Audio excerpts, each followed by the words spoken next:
opinions are like assholes. Everybody's got one. So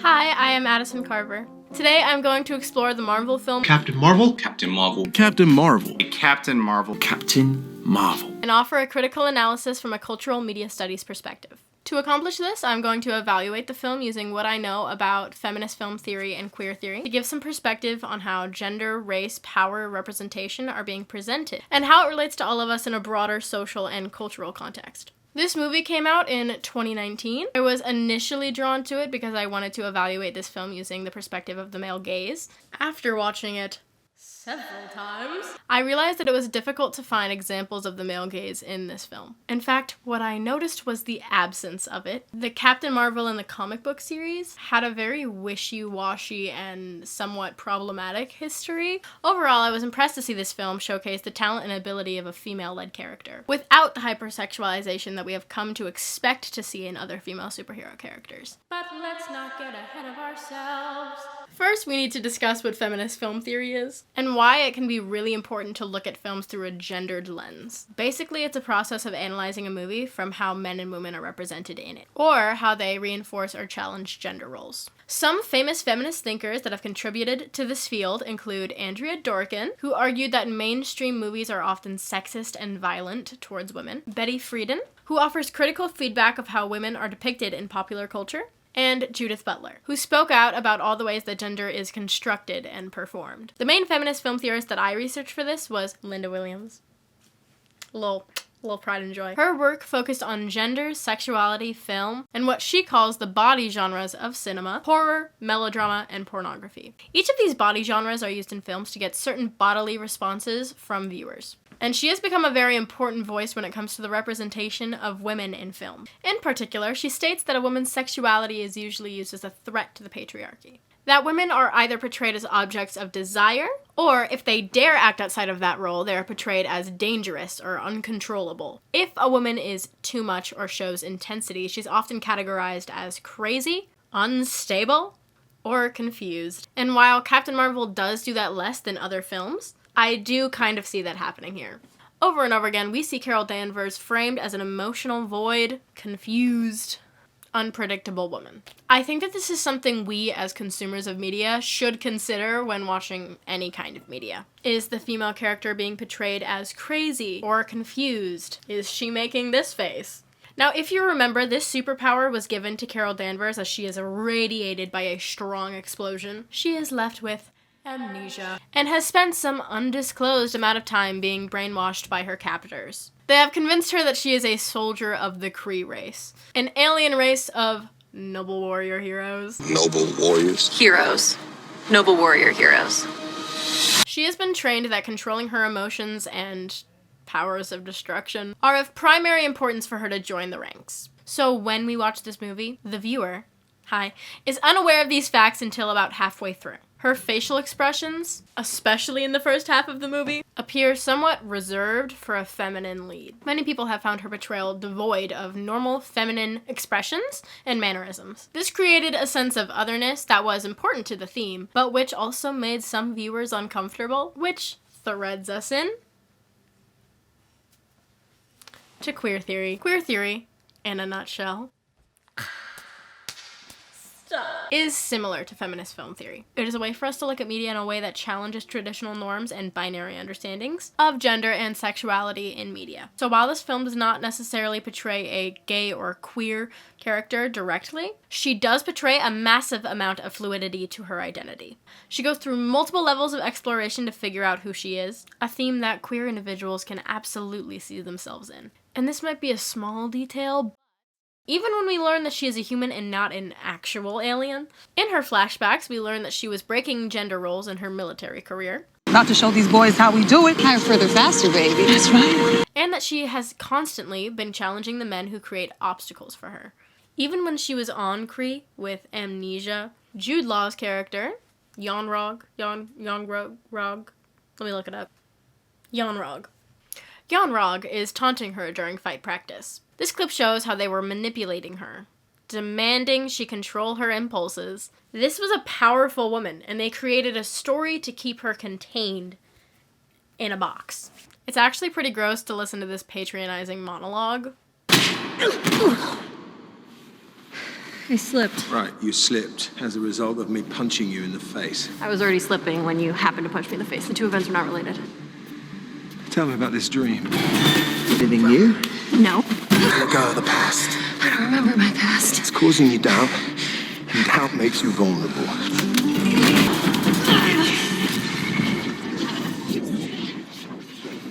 Control it. Lose control again, and you'll have to commune with a supreme intelligence. There's nothing more dangerous to a warrior than emotion. Humor is a distraction.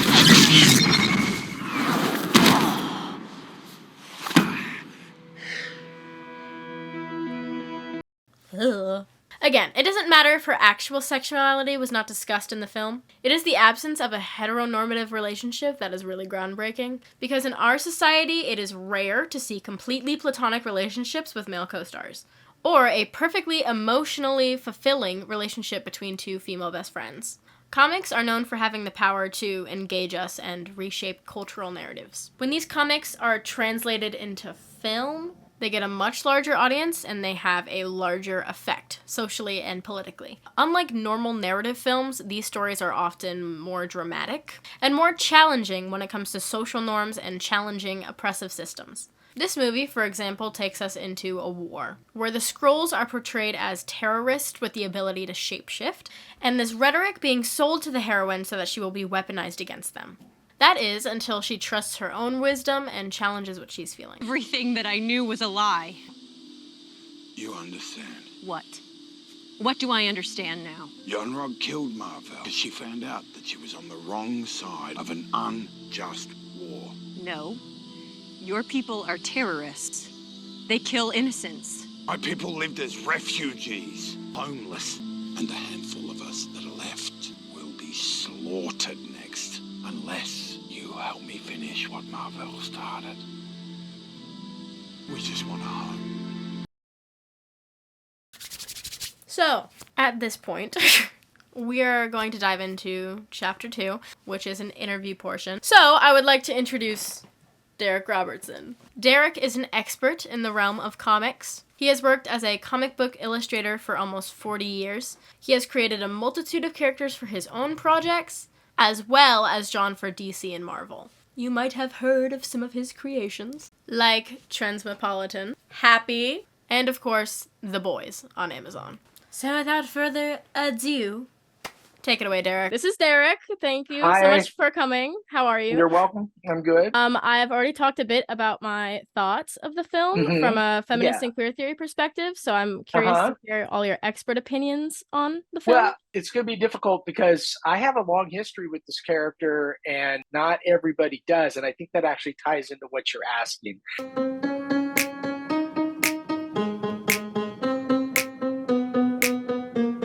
What's interesting about what's happening with the Marvel Cinematic Universe right now is young people and totally new audience members are discovering this stuff. But a lot of this stuff was written like 30, 35 years ago. Captain Marvel has been through many different incarnations.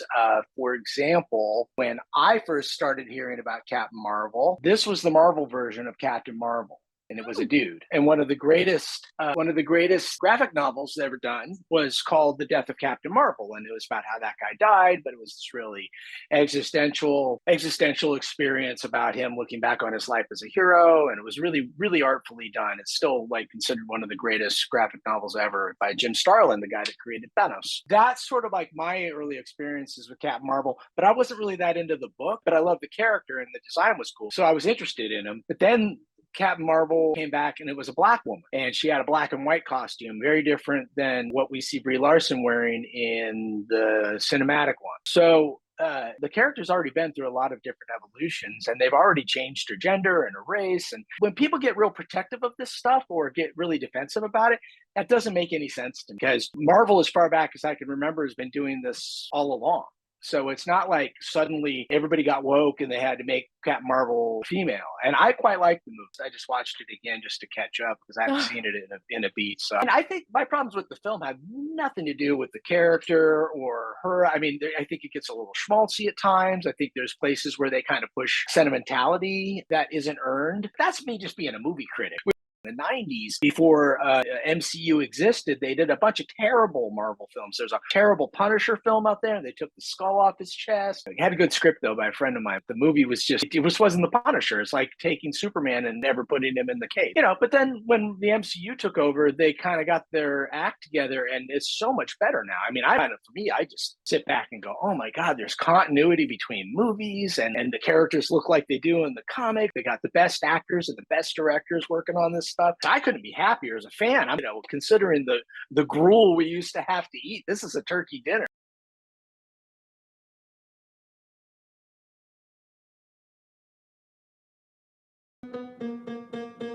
Is this representative of the fandom at large? And I would say no. In fact, what really is kind of wonderful is that the noisiest section is actually a shrinking section. And the worst thing that ever happened to any of this stuff is social media, because now everybody has a platform to make their opinions known, no matter how uninformed or misogynistic or biased or racist, or whatever your opinion is. Everybody gets an equal platform, gets to be on the stage. Back when I was a kid reading comics and growing up in this culture, they had those people and they had their opinions, but you had to sit down with the typewriter, write out a letter, dear Marvel, and then you had to go get an envelope, put a stamp on it, and send it to the editor. And the editor could go, well, that's racist, but that doesn't happen anymore. Now I got my own blog, why Captain America sucks. It's causing problems a lot bigger than comic book. People are just opinionated. They always have been, they always will be. Opinions are like, I don't know if you're showing this to your class or if this is risque, but it's opinions are like assholes. Everybody's got one. So as an artist and creator, do you ever worry about a story you're creating is going to anger angry dude bros and stuff like that? Or do you find yourself trying to change the narrative in a way that gives them a message? I don't know. I mean, I don't worry too much when it comes to doing comic books or doing anything creative. You're never going to make everybody happy. My approach to comic books has always been, I need 3 people to like it. One, I don't understand why people have such a hard time being inclusive, but somehow there are people that it threatens them or they're wounded. And so but I've always been inclusive. I always thought that was the point of comic books. I love the X-Men before anybody was like even aware who they were. Like other kids didn't really read the X-Men. I got drawings of Wolverine and Nightcrawler and all that in my sketchbooks from when I was like 13, 14. Then all of a sudden everybody knew who they were. And that was weird. But the whole theme of the X-Men was they were an allegory for any minority that you wanted to put in their place. They were an allegory for the outcasts, for the different. And by making them into mutants, they were able to say, like, look, just because they're different doesn't mean they're bad. And we need to be in a more inclusive society. It's really gotten convoluted from my perspective because it used to be a lot more familial. It used to be about these 5 core characters. And now it's huge. It's like there's so many different X-Men. It was important because it had a theme through it of inclusivity, getting over your prejudices. If I turn this light off, it seems to be going here. There we go. So whenever there's something different or something slightly challenging, it used to be like people would go, oh, you like that? That's cool. That's not for me. No, we can't have it. Now we got to fight over it. Got to get angry. So they take it out on people like Brie Larson. Why take it out on Brie Larson? Because she's the face of the character. I think that's stupid. I think she did a great job in the film. She's terrific as the character. She's great. I love when she kicks Jude Law's ass. That's wonderful. I'm so proud of you. But can you keep your emotions in check long enough to take me on? Or will they get the better of you as always? Turn off the light show and prove to me you can beat me with that. I have nothing to prove to you. It was so well done. He starts to, you show me what you really got. She's like, no, boom, we're done with this. So when everybody gets freaked out that everybody's too woke, they're just revisiting something we did 30 years ago. That makes me cuckoo. I do want to talk a little bit about The Boys. because it's Okay. fun. Okay, so I wasn't allowed to watch The Boys as your latest Good. project on Amazon, Good. but I do understand that it was kind of written as like a cautionary tale on unchecked capitalism and trusting heroes. Yeah, we came at it from a very different perspective when it started as a comic book. But yeah, that was basically the allegory there. More than anything, the very early inspiration for the comic was just that the writer, he had this fun observation. His orientation was more towards like war comics and sci-fi stuff, Judge Dredd. So he's written a lot of superhero books. He always has an interesting take on this. His observation was, how come there's all these big battles, like walls are falling down and cars are flying through walls and nobody gets hurt, but his grandma ever gets crushed. He thought that was kind of absurd. He started to theorize, well, who would hold these superheroes accountable? Who cleans up that mess? That was the bubble of his original idea. And the people that would clean up that mess worked for the government and the boys. They had these, they just got to this in the TV show. They were injected with Compound V, which made them as powerful as the superheroes. Butcher already has superpowers, but in the TV show, they take a little while to get there. The show and the comic are like on parallel tracks, but they went their own direction to the best for what's for the show. The show's fantastic. Super proud of what they've done with it. Getting Emmy nominations. It's one of the best streaming shows on television. Outstreams the Marvel stuff. I'm like, whatever we did it right because it's working. For my last question, it's a little silly, but where do you stand on the great superhero hair debate? Because I was reading some interesting articles about female superheroes and how their hair was often drawn for aesthetics and not practicality. And Yeah. I would say that the same issues surround the revealing outfits they normally wear. Can you speak a bit that was about the that? thing. Well, there's two. That's a multi-layered question because I've been in comics for a long time. Try to understand that it's kind of a wonderful thing that these arguments are even happening because that means we actually have enough of a female readership now that people care. When I was a kid, it was really male dominant. So that's sort of the way it used to be. But when I started going to comic book conventions as a guest and signing autographs for people, it was weird when there would be women there. A woman came up and she had a stack of books. I'd be like, whoa, you read these? Oh, no, my boyfriend's in line for somebody he wants to meet more than you.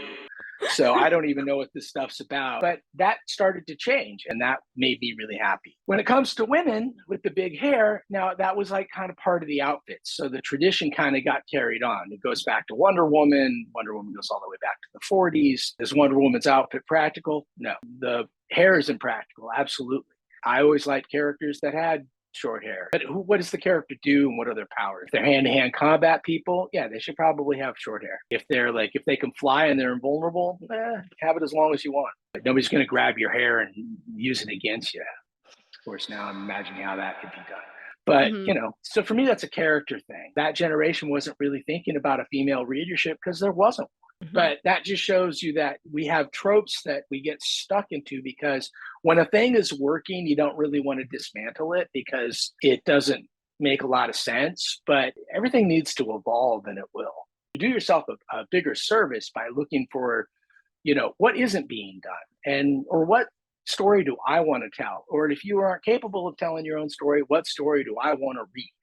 What I think is the best solution for if you're pissed off about the way women are being depicted in comics, make your own superhero and make her the coolest version of what you think they should be doing. I think they should be doing with Wonder Woman, create Lady Granite, create something cooler than Wonder Woman instead of trying to nitpick or get angry or waste your time raging at what these people over here are doing with a character that's been around for 50 years. Get in the ring, put your gloves on and go a few rounds because ultimately that's the best solution. All right. Well, thank you so much. This has been so helpful. I'm long-winded, which is why I warned you we should do this on a day when I have more time. All right. Thank you so much. I hope it was helpful. Future me.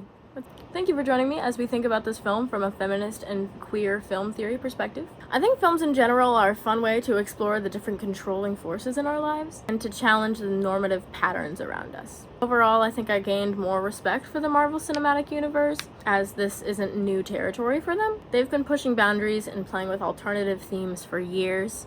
It is almost impossible to unpack these films without exploring the context of their underlying comics. My discussions with Derek actually went for a lot longer, so I couldn't really include them here, but I will be sure to post the rest on YouTube for anyone who is interested.